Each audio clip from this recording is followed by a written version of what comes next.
Hello and welcome to Final Gravity, the supplementary episode to your usual program called By the Mash Tun. I'm Mike Harrison Wood. I'm Carl Noble. And we have a special guest today. Yeah, we do. Hello, my name's James Moore. Hello. Hi, James. Hello. How you doing? What do you do? What do I do? Well, I mostly drink in your pub, but I also like to drink beer. But I'm here today because I have my own little challenge, which I try and do, which is I follow this wonderful book called 1001 Beers You Must Try Before You Die. And I'm heading towards 400 now. So I've tried a lot of different styles of beer. So I'm here to help taste some beers and see what I think. Yes, so check out James's YouTube channel. Yes, just go on YouTube and look for 1001 Beers You Must Try Before You Die, and you will see my lovely face pop up. Nice. It's a hell of a challenge. Like, It is. Have you found or not found any of the beers that you've been looking for? Are they difficult to get a hold of? Yeah, so I know for a fact there are some beers which are no longer made.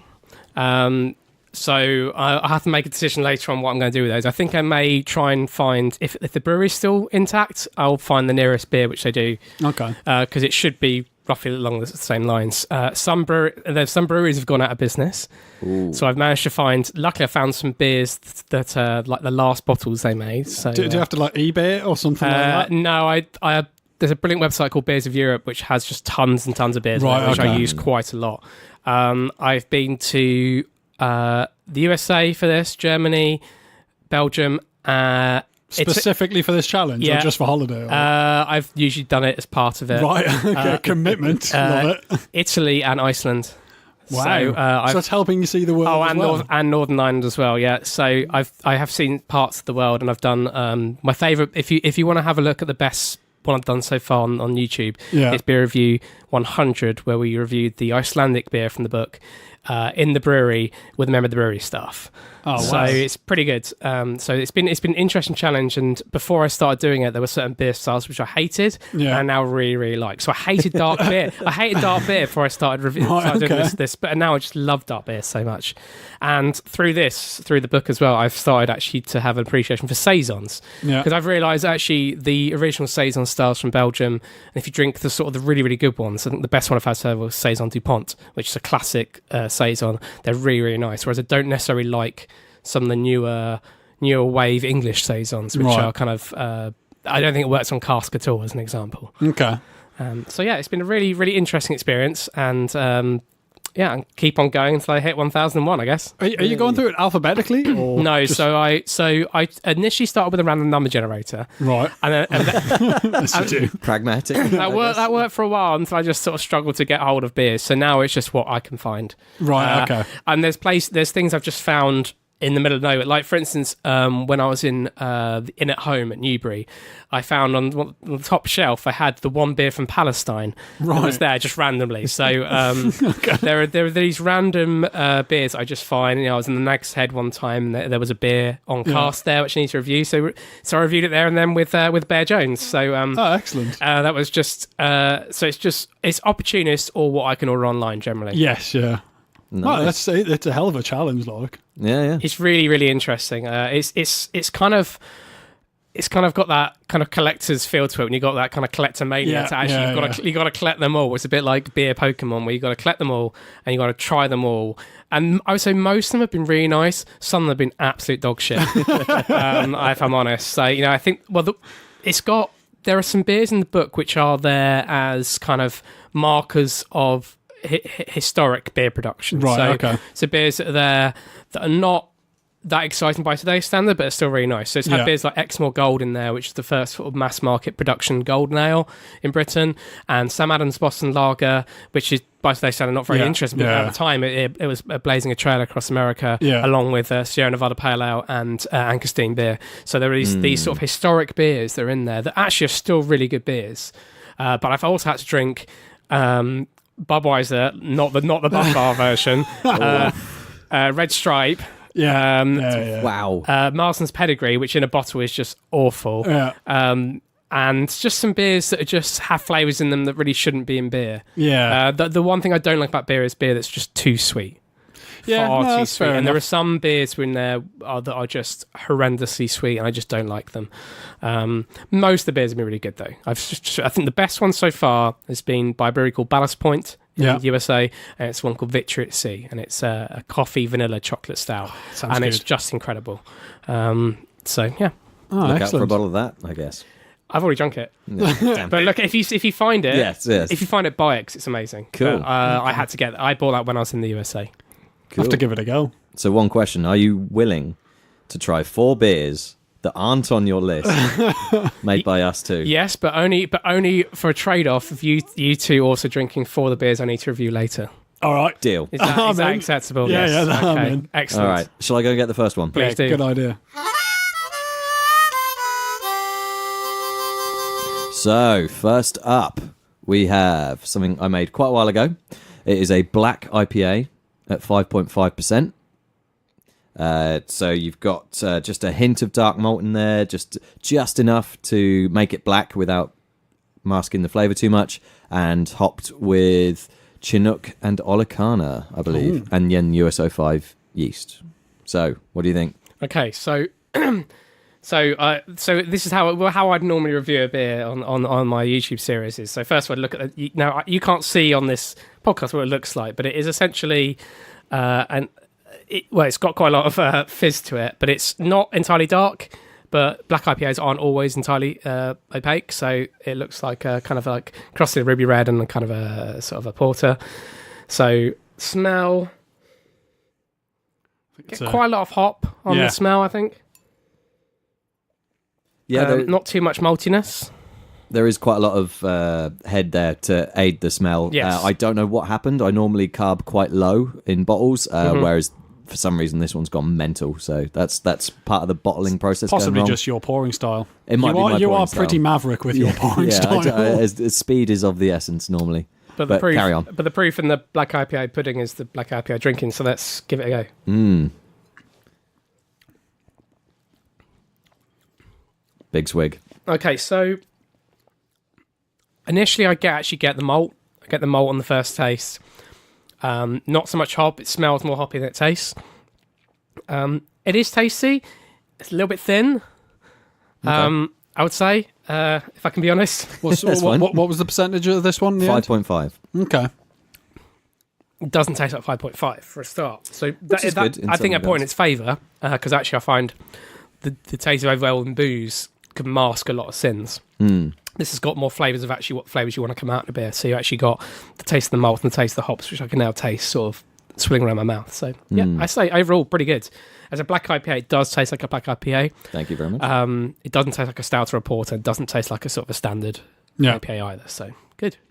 Yeah, it's got the long dry finish that I was looking for. That was something that I was actively trying to achieve. Was that really high IBU combined with quite a sort of that little touch of the roasted malt, which gives just a finish that you can linger on for quite a while. Yeah, no, it's really nice. Like initially, you do get that, like, you know, the dark malt in it, and it's like that's absolutely fantastic, and that bitterness that just lingers all the way through.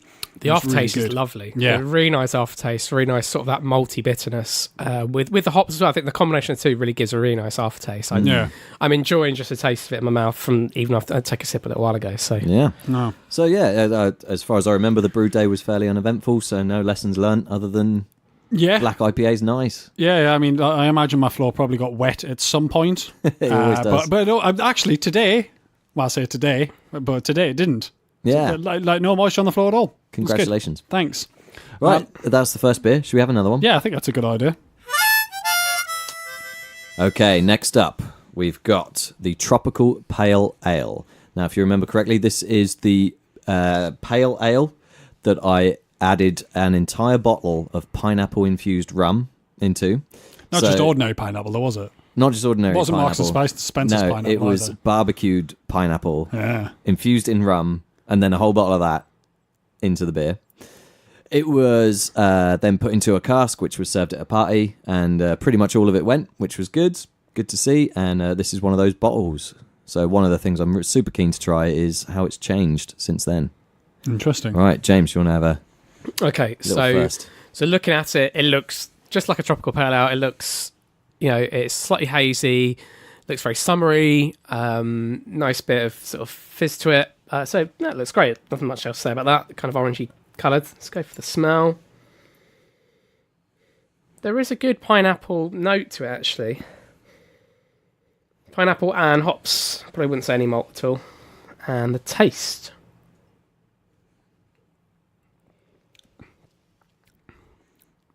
Yeah, very mellow. It's like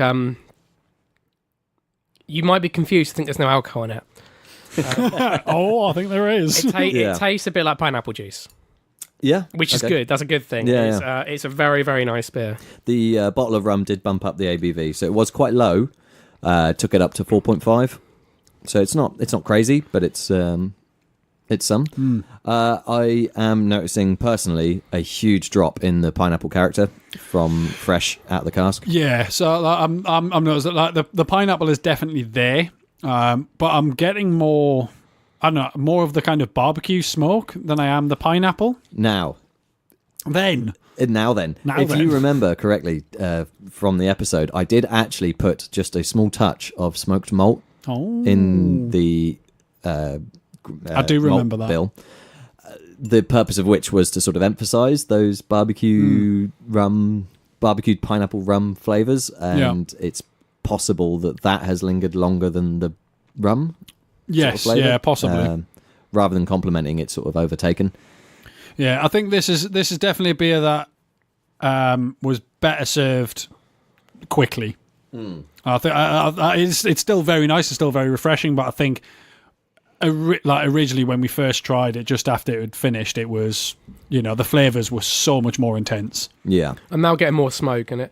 Even without that sort of intense flavour, it's still a nice reminder as I look outside at the grey sky that summer was once here. Yes. And it was here for so long. It was. Okay, well, should we move on to the next one? Yeah, let's go. Let's do that. Right. Okay, so this is one that we've just pulled off the keg. And have we tried this yet? I think we tried it a little bit at some point. Yeah. But this is our pancake beer. So this is literally just a mix of loads of different grain that I had left over. So if I remember correctly, we had some Maris Otter, some oats, some caramel crystal malt, Pilsner malt, Munich malt, Cara Aroma, and biscuit malt. Just to go mental. And then a load of hops that went into it as well. Yeah, I remember being excited by this. Yeah, Columbus, Eldorado, Galaxy, and Nelson Sauvin. So it's going to be a crazy mix. So, yep. And what was the yeast again? The yeast, I think, was probably just USO 5. I think probably just a USO 5, or I don't think I'd have used a California ale yeast for that. So, yeah, James, what are you? Okay, so it looks the color I can't really describe. It's almost like it's almost like a much darker version of what's that Italian orange drink? The Contro? The Aperol. Right. It looks like a very dark version. It looks like Contro as well. The smell is like spiced apple and vanilla. Almost. Crazy, isn't it? Yeah, it's absolutely crazy.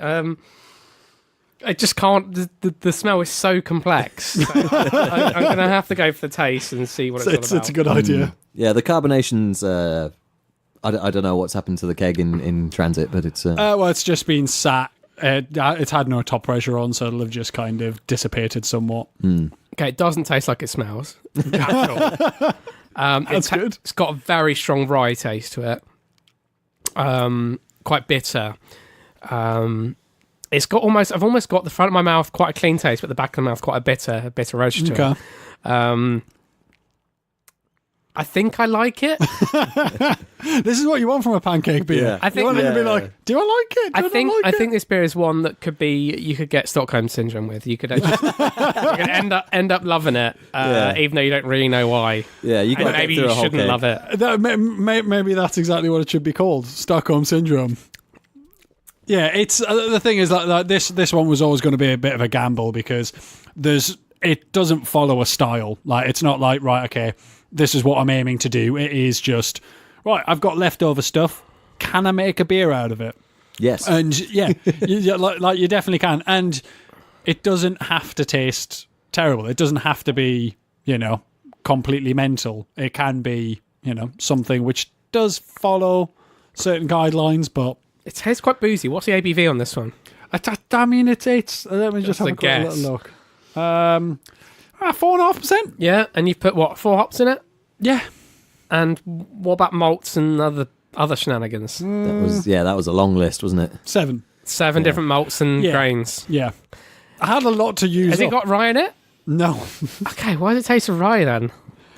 Well, I mean, I suppose that could be a mix between the caramel and maybe the biscuit malt. Could be help bring out some of that spiciness. I'm also getting sort of chocolatey notes, which is that'll be the Cara aroma. Yeah. The Cara aroma will be bringing that. But definitely sweet chocolate rather than white chocolate that you get in some of the more aggressive, sort of darker beers. It's a crazy beer. I reckon you could put this in a cask in the Nags and just call it something wacky and it would sell. Yeah. Oh, yeah. Easy. 4.5. 4.5, just say it's by 5 towns or something and it'll sell. Yeah. I think it's decent for a beer that was basically just a Heinz 57. It's pretty good. You're just banging what you got and go for it. It tastes more of a thoroughbred than a mongrel. Yeah. Nice. Oh, that's good. That's pleased with that. How do you feel about it, Mike? Yeah, it's good. I'm sipping it a lot more regularly than I was anticipating. Yeah, so that's good because I've got a keg of it. So I'm getting a sort of a smokiness to it as well as I go down the taste, and now getting this kind of smokiness to it, sort of kind of probably from sort of roasted malts, I imagine. Yeah. So there's nothing kind of truly dark in there. But like the Cara aroma, the biscuit malts, they've all got very biscuity. Yes, yeah. But I think like if you're doing that sort of beer and you're just using up some of the specialty malts, that's going to be the way it's going to go, whether you like it or not, because they tend to be the ones that you've got 100 grams of that, 200 grams of that kicking about. Like, you know. It reminds me a bit of one of the beers I've reviewed actually, which you can get in bottle, which is you had the brewery Bateman's. Yeah, it's a traditional brewery, and they do a beer called Combined Harvest, which has it has 4 different grains in it, and that's got a real sort of complex palette of that kind of malted grain. I think it has like rye and wheat and barley and something else, oats, I think, and it's got that real interesting sort of complex taste. Yeah, so it reminds me a bit of that, but more hoppy. Okay, nice. Have we got one more to try? We've got one more. Should we do that? Get it. Right then, finally, we've got what I've dubbed a Thames Pils. That is because it's my recreation of a sort of German Pils style beer, but before I learned anything about water chemistry. So I just went ahead and did it with our very, very calcium carbonate heavy Thames water. Does it use Pilsner malt?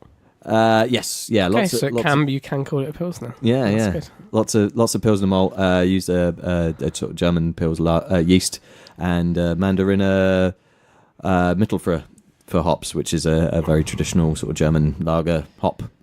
Thames Pils, of course, the things you also find people dealing in down the canal late at night. Yes, and equally delicious. Yes. Are they? Who knows? Somebody, I guess. Yes. Come out as 4.6, which is roughly what I intended, but it's just been an interesting experiment to see what would happen making a lager out of Thames water. So here we go. Nice. Let's give it a go. Okay, so looks like a lager. Not too much carbonation. Smells very lagery. This is. I think this is going to be what it says on the tin, kind of thing. So yes. The taste. Pretty straight down the line. It's what you want from a lager, though, don't you? Tastes like a lager. It's nice. It's basically everything you expect. But I've never had a homebrew lager, so this is a new experience. I've had homebrew other beers before. I've never had a lager homebrew before, so. That is really nice, actually. It's a very easygoing, quite flavourful. So what hops you put in this? As I say, Hallertau Mittelfrüh. Yeah, it's a very standard standard noble. Yeah. Not a huge amount of flavour, not a huge amount of IBUs either. It's just going for pure crispness, isn't it? Yeah. Yeah, it's a really, really good lager. It's perfectly tasty. Yeah, I don't think there's much more to say other than that it's and I've tried a lot of lagers in the book I reviewed. This would rank highly in my lager expectations. This is not, good. This is not a red stripe. There you go. That's good, isn't it? It's not a red stripe. That's I think it's really tasty. Well done. It definitely has that more Pilsen taste to it. It doesn't it tastes like a Pilsen rather than a sort of bog standard lager. Yeah. This is what if I had this served to me as a pint in a German craft beer bar that was their own brewed pilsner, I'd be very happy with this. That's what I expect. So I'd say you've done a really good. I would say the water purification thing is irrelevant in the taste. You wouldn't know the fact you hadn't purified the water. I don't think it's relevant in this case. Cool. Well, that's good to know. I've got the advantage of having got it at home on keg, where it is actually slightly different. This is the bottle conditioned version that we're using at Cow's House, and in the keg the hops were just a little bit more prominent, and so for a long time it tasted a lot more like just a pale ale.